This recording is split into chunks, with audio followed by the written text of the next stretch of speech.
देखिए, सभी पेंशनर्स इस बात पर ज़रूर ध्यान दें कि अगर आपका भी कोई बकाया एरियर है तो बकाया एरियर के लेने के लिए क्या प्रक्रिया है, कैसे हम उसके लिए आप एक लेटर लिख सकते हैं, कैसे उसके लिए हम कंप्लेन लॉन्च कर सकते हैं, ये पेंशनर को पता होना चाहिए। तो बकाया एरियर लेने के लिए क्या करना है सब कुछ आपको बताऊंगा। बहुत ही सिंपल सा वीडियो होगा, बेसिक सा वीडियो होगा, शुरू से लेकर लास्ट तक ज़रूर देखिएगा, आपका सारा कॉन्सेप्ट क्लियर हो जाएगा। और इस स्पर्श पेंशन पोर्टल को किस तरीके से ऑपरेट करना है, कैसे चलाना है, इसके बारे में तो ऑलरेडी हमने आपको बताया ही हुआ है। तो चलिए अभी हम जानते हैं, जैसे मान लीजिए कि आपका कोई बकाया एरियर है और उसे आपको लेना है, तो उसके लिए आपको क्या करना है सब कुछ डिटेल में जानेंगे, स्टेप बाय स्टेप जानेंगे, इसलिए वीडियो को शुरू से लेकर लास्ट तक जरूर देखिए। और एक रिक्वेस्ट आपसे और करूंगा कि अगर अभी तक आपने एटीएच इंडिया चैनल को सब्सक्राइब नहीं किया है तो सब्सक्राइब कर लीजिए, बेल आइकन को भी दबा दीजिए, क्योंकि इसके पहले हमने आपको बताया था कि OROP3 का स्पर्श आ गया है, तो उसमें क्योंकि अब कोरेजेंडम PPO आने लग गया है, तो वो हम किस तरीके से देखेंगे, चेक कैसे करेंगे। पुरानी पेंशन व्यवस्था कभी लागू होगी ही नहीं, ओल्ड पेंशन स्कीम जिसे हम जानते थे। तो ऐसे मैंने इंटरेस्टिंग वीडियोस बनाए हुए हैं और जो भी आपसे रिलेटेड इन्फॉर्मेशन होता है वही हम शेयर करते हैं, इसलिए आप सब्सक्राइब करके रख सकते हैं चैनल को। चलिए अब आते हैं हम अपने टॉपिक पे। हमारा टॉपिक है अपना जो बकाया एरियर है वो किस तरीके से लेना है। तो देखिए, इसके लिए मैंने कुछ पॉइंट्स लिखा है। सबसे पहले तो पेंशनर को ऑलरेडी पता है कि देखिए हम रिकॉर्ड ऑफिस को लेटर लिखते हैं। रिकॉर्ड ऑफिस भी बहुत बार क्या होता है ना कि पेंशनर को बेवकूफ़ बनाते हैं, सच बता रहा हूँ आपको।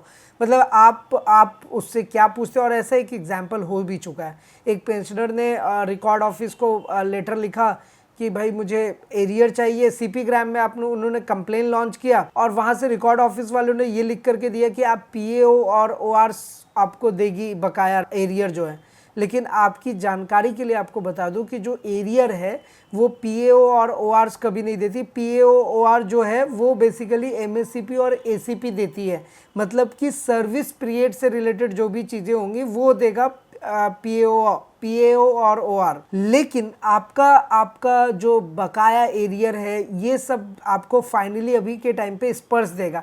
इससे पहले चूंकि डेटा स्पर्श में माइग्रेटेड नहीं था तो CPPC बैंक देता था। एक बार इसको सीक्वेंस तरीके से बताता हूँ, आपका पूरा कॉन्सेप्ट क्लियर होगा।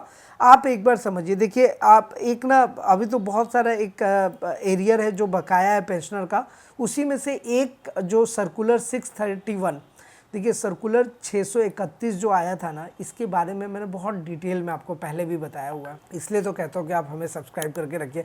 तो वो जो सर्कुलर 631 आया था ना, इसमें बहुत सारे सूबेदार, बहुत सारे रैंक को क्या हुआ था कि उनको इसका एरियर नहीं मिल पाया। आज के डेट में अगर ये एरियर कैलकुलेट करेंगे तो 2,80,000 से ऊपर जाएगा, नीचे की तो बात ही मत कीजिए, क्योंकि वो पूरा एरियर कैलकुलेट कब से होगा सर्कुलर वाला आपको पता होना चाहिए। 1/1/2006 से लेकर के 30/6/2014 तक ये सर्कुलर 631 का है। तो वैसे अगर आप स्मार्टली अगर काम करना चाहते हैं तो स्मार्टली आप खुद से भी अपना एरियर शीट बना सकते हैं। एरियर का जो कैलकुलेशन है उसका जो फार्मूला है ऑलरेडी हमने पहले भी आपको बताया हुआ और एक एक पॉइंट लिख करके बताया हुआ है। तो आप अपने रैंक, अपने क्वालिफाइंग सर्विस के अकॉर्डिंग अपना 1/1/2006 से लेकर के 30/6/2014 तक का एरियर शीट क्रिएट कर सकते हैं। अब सिचुएशन क्या है इसे समझिए, और ये सच में बहुत इंपॉर्टेंट बात है, क्योंकि लोग बहुत सारे वीडियोस बनते हैं सोशल मीडिया पे लेकिन इस मैटर पे कोई बात नहीं करता, और ये जानना सभी पेंशनर के लिए बहुत ज़्यादा ज़रूरी है, क्योंकि पेंशनर आज के टाइम पर स्मार्ट है। पेंशनर अगर चाहे तो वो कुछ भी कर सकता है, राइट। तो देखिए, सबसे पहली चीज़ तो आता है कि सर्कुलर 631 जो है, इसका एरियर लेने के लिए आपको क्या करना चाहिए। सबसे पहले तो आपको कंप्लेन लॉन्च करना चाहिए। CP ग्राम पे आप कंप्लेन लॉन्च कीजिए बेहिचक होकर के, कोई टेंशन नहीं। किस तरीके से कंप्लेन लॉन्च होता है ऑलरेडी हमने आपको इसके बारे में बहुत डिटेल में बताया हुआ है। अब बात ये आती है कि जो इसमें एरियर शीट बनेगा, मेरा ये मानना है कि अगर मैं एग्जांपल लेकर के, ऐसे जो भी एरियर है आपको ऐसा लग रहा है कि आप उसके काबिल हो, आप एलिजिबल हो एरियर के लिए, आपको एरियर नहीं मिल रहा है, कंप्लेन लॉन्च कर दीजिए। मैं एग्जाम्पल लेकर के चल रहा हूँ सर्कुलर 631 का, क्योंकि सर्कुलर 631 में सच में बहुत सारे पेंशनर आज भी इसके एरियर से वंचित हैं। तो वो उनको ये स्टेप्स उठाना पड़ेगा खुद से, क्योंकि सरकार अभी फिलहाल कुछ करने वाली नहीं है। आपको अपना इनिशिएटिव खुद से लेना होगा। तो उसके लिए क्या करना है कि 1/1/2006 से 30/6/2014 का एक एरियर शीट आप बना लीजिए खुद से कैलकुलेट करके। बना सकते हैं।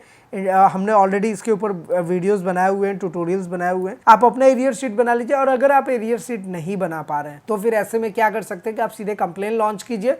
वो एरियर ऐसे भी आप जो बनाएंगे वो एरियर कैलकुलेट करके तो नहीं देगा, जो सीपीपीसी बैंक वाला है ना, फाइनली वही एरियर कैलकुलेट करेगा।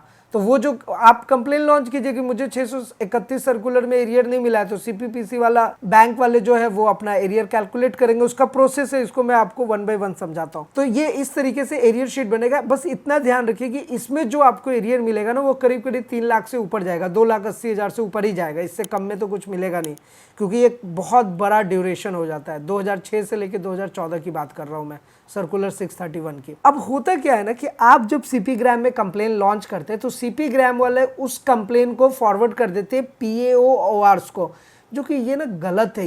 ये पता नहीं क्यों रिकॉर्ड ऑफिस वाले ऐसा मिस्टेक कर रहे हैं, क्योंकि ये कहीं ना कहीं प्रॉब्लम वाली बात है। पेंशनर के लिए तो सच में ये प्रॉब्लम की बात है, क्योंकि पेंशनर को इस तरीके से अगर देखा जाए तो गुमराह किया जा रहा है। और क्यों ऐसा किया जा रहा है कि अगर रिकॉर्ड ऑफिस इस एरियर वाले कंप्लेन को PAORs को दे रहे हैं, तो मैं आपको आज क्लियरली, मैंने स्टार्टिंग में भी आपको बताया कि PAORs का काम सिर्फ MACP और ACP देना है, यानी कि सर्विस पीरियड से रिलेटेड चीज़ें जो है ये PAORs देखती है। आप एरियर जो है अगर PAORs को दे रहे हो तो एक तरीके से आप पेंशनर को पूरी तरीके से रिकॉर्ड ऑफिस गुमराह कर रही है, क्योंकि वो कभी दे ही नहीं सकती है। कौन देगा? इसके लिए साफ साफ इसके लिए सर्कुलर भी निकला था कि ये सीपीपीसी बैंक का काम है। अब चूंकि रिकॉर्ड ऑफिस अगर इस टाइप के, आप भी ध्यान रखिएगा कि अगर आप किसी एरियर के लिए अप्लाई कर रहे हैं और रिकॉर्ड ऑफिस वाले यहाँ आपका कंप्लेन जो है फॉरवर्ड कर दे रहे PAORs को कि आप इनका देखिए कि क्या इनको एरियर मिलना चाहिए या नहीं मिलना चाहिए, तो सबसे पहली गलती तो यही होगी रिकॉर्ड ऑफिस को कि इन्फॉर्मेशन गलत जगह पे डाल दिया। तो वो तो वैसे भी आपको बेनिफिट इसका नहीं मिलेगा। एरियर का बेनिफिट लेना है तो रिकॉर्ड ऑफिस जो है ये वाला जो कंप्लेन लॉन्च करेंगे वो लेटर उनको फॉरवर्ड कहाँ पे करना पड़ेगा? सीपीपीसी बैंक, और एक लेटर वो आपको भी देते हैं। तो आप अपने लेटर पे जरूर देखिए कि वो फॉरवर्ड कहाँ पे हुआ है, इस चीज का आपको ध्यान रखना पड़ेगा। अब देखिए, सीपीपीसी बैंक ही आपको एरियर देगी, लेकिन चूंकि अब पेंशनर का डेटा स्पर्स में माइग्रेट हो गया है, तो अब यहाँ पर एक नया ट्विस्ट है, क्योंकि ऑलमोस्ट सारे पेंशनर तो स्पर्स में माइग्रेटेड है। कुछ पेंशनर का पता नहीं क्यों अभी भी मैसेज आता है कि उनका माइग्रेशन नहीं हुआ, लेकिन ऑलमोस्ट आप मान के चलिए कि सभी पेंशनर आज के डेट में स्पर्स पेंशन पोर्टल पर आ गए। तो अब ऐसे सिचुएशन में क्या सीपीपीसी बैंक आपको देगी? नहीं, देखिए सीपीपीसी बैंक तो नहीं देगी। फाइनली अब जो आपको एरियर मिलेगा वो स्पर्स की तरफ से मिलेगा। पेंशन वगैरह सब स्पर्स देख रही है, तो एरियर भी जाहिर सी बात है कि स्पर्स ही देखेगी। लेकिन सीपीपीसी बैंक जो है वो आज के टाइम पर कैलकुलेशन शीट आपके एरियर के अकॉर्डिंग जो उसका कैलकुलेशन बनेगा, जो उसका एरियर शीट बनेगा, उसको जो चेक करेगा, वो सब काम सीपीपीसी बैंक का वो करेगा। और फिर उसके बाद वो स्पर्स को इन्फॉर्म करेगा और finally Spurs will make you the payment. तो जो एरियर का पैसा है वो स्पर्स के तरफ से मिलेगा। तो मिला जुला करके मेरा कहना बस यही था कि अगर आप 631 के एरियर के लिए कंप्लेन लॉन्च कर रहे हैं तो आप वहाँ पर सतर्क रहिए, वहाँ पर आप इन्फॉर्मेशन ज़रूर गैदर कीजिए। ये नहीं कि एक बार कंप्लेन लॉन्च करके सो गए। आपको पता है कि आज के टाइम पर अगर कंप्लेन लॉन्च कर दिया, आप उसको ट्रैक नहीं कर रहे, कोई फ़ायदा नहीं होने वाला है। तो उसको ट्रैक कीजिए और वहाँ पर देखिए कि कहीं रिकॉर्ड ऑफिस की तरफ से तो कोई गलती नहीं हो रही है। अब मैंने आपको क्लियर कर दिया कि रिकॉर्ड ऑफिस जो है वो सीपीपीसी बैंक को देगी और बैंक जो है वो स्पर्स को इन्फॉर्म करेगा और फाइनली आपको जो मिलेगा एरियर वो स्पर्स से मिलेगा। तो आज के डेट में अगर आप एरियर के लिए कोई कंप्लेन लॉन्च कर रहे हैं तो आप ना एक कंप्लेन जो है जैसे हम यहाँ पर कंप्लेन लॉन्च करते हैं सीपी ग्राम को, तो आप ना एक कंप्लेन जो है डायरेक्ट स्पर्स को भी लॉन्च कर सकते हो, कोई प्रॉब्लम नहीं है। स्पर्स को भी आप वो कंप्लेन भेज दीजिए, आपके लिए वो बेहतर रहेगा। तो ये छोटी छोटी सी बातें हैं जो आपको ध्यान रखना है। वैसे OROP3 की अपडेट की बात करें तो देखिए, हमने OROP3 पे एक बहुत ही सिंपल सा वीडियो बनाया जिसमें मैंने आपको ये बताया कि OROP3 का जो कॉरिजेंडम PPO है, नो डाउट वो अब आना शुरू हो गया। और ये ना स्पर्स पेंशन पोर्टल के जो नोडल ऑफिसर है उनका भी कहना है। तो जाहिर सी बात है ये आ रहा है, तो ये गुड न्यूज़ तो है ही, इसमें कोई डाउट नहीं है। लेकिन क्या ये मिल जाएगा सितंबर में? बिल्कुल नहीं मिलेगा। सितंबर का पेंशन जो आपको मिल रहा है ना वही मिलेगा। अब उसके पहले जो आपका डीए डीआर वाली भी बात चल रही है कि वो भी जुलाई से लागू है, तो क्या वो मिलेगा? देखिए वो भी नहीं मिलेगा, क्योंकि उन सब के बारे में तो कोई अभी फाइनल अपडेशन नहीं आया। ये जरूर कहा जा रहा है कि डीए डीआर को लेकर के 25 सितंबर को एक मीटिंग होगी। उस मीटिंग के बाद क्या सॉल्यूशन निकलेगा तो उसके बाद ही पता चलेगा। अब OROP3 चूंकि अब लोगों को कॉरिजेंडम पीपीओ का मैसेज आने लग गया है, मैसेज भी आएगा आपके फोन पे, इस तरीके से फ़ोन पे मैसेज आएगा और आपको लाइक जब आप स्पर्श पेंशन पोर्टल में लॉगिन करेंगे, वहाँ पर जाएंगे तो वहाँ पर आप क्लियरली देख भी पाएंगे कि आपका पीपीओ कितना, पीपीओ में वो अमाउंट मेंशन रहता है और एक ऑप्शन रहता है with effect from. With effect का फायदा ये होता है ना कि वहाँ पर अगर 1 जुलाई 2024 लिखा है तो इसका मतलब OROP3 का आपको कॉरिजेंडम पीपीओ मिल चुका है, और विथ इफेक्ट फ्रॉम 1 जुलाई 2019 है तो इसका मतलब OROP2 के बारे में बताया हुआ है। तो इस तरीके से ना आपका एक कॉरिजेंडम पीपीओ जरूर जनरेट होगा, और ये ना सभी पेंशनर का होगा जो भी OROP3 के लिए एलिजिबल है, जिनका भी बढ़ा हुआ पेंशन आएगा उनको मिलेगा कॉरिजेंडम पीपीओ। देखिए ये भी एक सवाल मुझसे पूछा जाता है और मैं हर सवाल का कोशिश करता हूँ कि सिंपल तरीके से आपको आंसर दूं। तो क्या कॉरिजेंडम पीपीओ सारे पेंशनर्स का बनेगा? देखिए ऐसा नहीं है। कॉरिजेंडम बनता कब है? जब पीपीओ में कुछ चेंजेस होते हैं, कुछ उसमें चेंजेस करना हो, कुछ अमेंडमेंट करना हो, तब कॉरिजेंडम बनता है। तो कॉरिजेंडम पीपीओ उनको मिलेगा जिनका पेंशन बढ़ रहा है। जिनका पेंशन बढ़ ही नहीं रहा है, सेम एज इट इज है, उनको जाहिर सी बात है कॉरिजेंडम पीपीओ नहीं मिलेगा। तो ये इस टाइप के सवाल आते हैं हमारे पास। तो ये आई थिंक कि आपको समझ आ गया होगा। अब एक चीज़ है, सितंबर तक का वेट कीजिए। सितंबर में ऐसा कुछ बड़ा नहीं होने वाला, जो नॉर्मल पेंशन है वही आएगा। लेकिन अब चूंकि OROP3 के कॉरिजेंडम पीपीओ मिल रहे हैं तो अब थोड़ी सी बातें बन रही है कि शायद क्या होगा। तो देखते हैं, जो भी अपडेट आएगा आपको पता है कि आपके साथ सही और सटीक जानकारी शेयर करूंगा, और यही मेरी हमेशा कोशिश रहती है। और अगर आपके मन में किसी भी टाइप का सवाल है, किसी भी टाइप का क्वेश्चन है, क्वेरीज है, नीचे कमेंट करके ज़रूर पूछिएगा।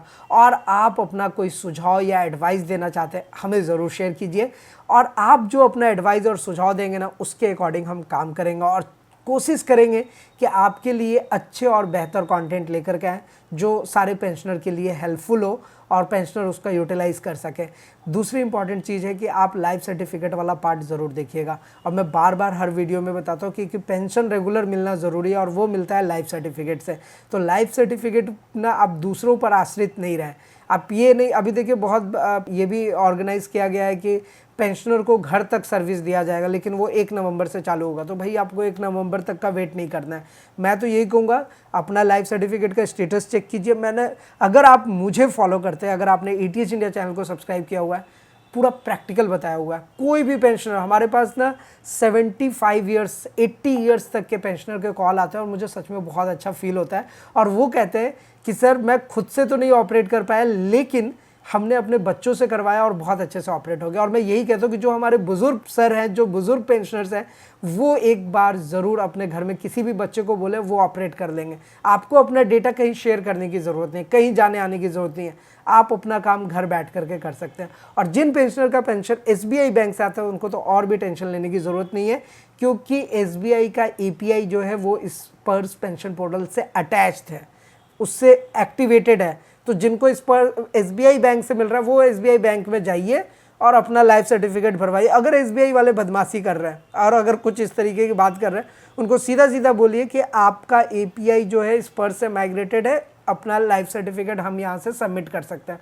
और 100% वो सबमिट करेंगे, आपको कहीं कुछ करना नहीं पड़ेगा। लेकिन जिनका अदर बैंक से आ रहा है पेंशन, तो भाई उनको अपना लाइफ सर्टिफिकेट, देखिए जीवन प्रमाण के ऐप से भी जा करके आप फिल कर सकते हैं, मोबाइल फोन का यूज करके। थोड़ा सा कॉम्प्लिकेटेड प्रोसेस है, जो फेस स्कैन होता है ना उसमें 10-15 बार टाइम लेता है, लेकिन आप कर सकते हैं खुद से, कोई टेंशन वाली बात नहीं। और अगर आपके पास कोई बायोमेट्रिक डिवाइस है तो वो तो और अच्छा हो गया। आप सीधा क्या, बायोमेट्रिक डिवाइस या 2,500-3 हज़ार रुपये का आएगा, तो उसको लेने की जरूरत नहीं, आप मोबाइल फोन से ऑपरेट कर सकते हैं। लेकिन अगर आप कैपेबल हैं तो आप एक बायोमेट्रिक डिवाइस भी अपने साथ रख सकते हैं। और मैंने पिछला वीडियो जो पिछले साल बनाया था उसमें मैंने आपको बताया था कि बायोमेट्रिक डिवाइस से स्पर्श पोर्टल पे 2 मिनट के अंदर लाइफ सर्टिफिकेट सबमिट हो जाता है, सिर्फ 2 मिनट्स के अंदर। और मैंने उसके पहले मोबाइल फ़ोन से किस तरीके से लाइफ सर्टिफिकेट सबमिट करना है इसके बारे में बहुत डिटेल में बताया, तो बहुत सारे लोगों ने पसंद किया। बहुत सारे लोगों का ये भी कहना कि जो आपने ट्यूटोरियल बनाया वो पूरा एकदम एक से लेकर लास्ट तक बताया, हर चीज़ें स्टेप बाय स्टेप बताइए। तो बस आपका प्यार बना रहे और आप मुझे कुछ ना कुछ एडवाइस और सुझाव ज़रूर देते रहिए। और फिलहाल मिलते हैं नेक्स्ट इंटरेस्टिंग वीडियो में। तब तक के लिए सलाम दुआ रकम प्रणाम शस्त्री अकाल।